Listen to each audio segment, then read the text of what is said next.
লাইলাতুল বরাতের নামাজ সর্বনিম্ন 12 রাকাত। কত রাকাত? 12 রাকাত। 12 রাকাত নামাজগুলো কিভাবে পড়বেন? 2 রাকাত করে নফল নামাজের নিয়ম। প্রথমে সূরা ফাতিহা, তারপরে সূরা কদর, ইন্না আনজালনাহু ফি লাইলাতিল কদরি। এই সূরা কদর এবং দ্বিতীয় রাকাতে সূরা ফাতিহার পরে যেটা জমহুর মত, সেটা হচ্ছে 3 বার সূরা ইখলাস। কতবার? 3 বার সূরা ইখলাস। এইভাবে 2 নিয়তে মোট 12 রাকাত নামাজ। কত রাকাত? 12 রাকাত নামাজ। প্রতিটা 4 রাকাত পর পরে দুরূদ শরীফ পড়বেন, অথবা আল্লাহুম্মা ইন্নাকা আফুবুন তুহিব্বুল আফওয়া ফাআফু আন্নী ইয়া গফুর ইয়া গাফফার ইয়া রাব্বাল আলামিন, এই দোয়াটি পড়বেন।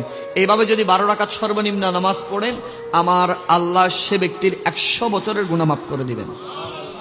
আমার আল্লাহ সে ব্যক্তির রিজিককে বৃদ্ধি করে দিবেন, অন্তরের ভিতরে হিদায়াতের নূর প্রজ্বলিত করে দিবেন, এবং আল্লাহ সেই ব্যক্তির যা কিছু চাই নেক দোয়াগুলো আল্লাহ কবুল করে নেবেন।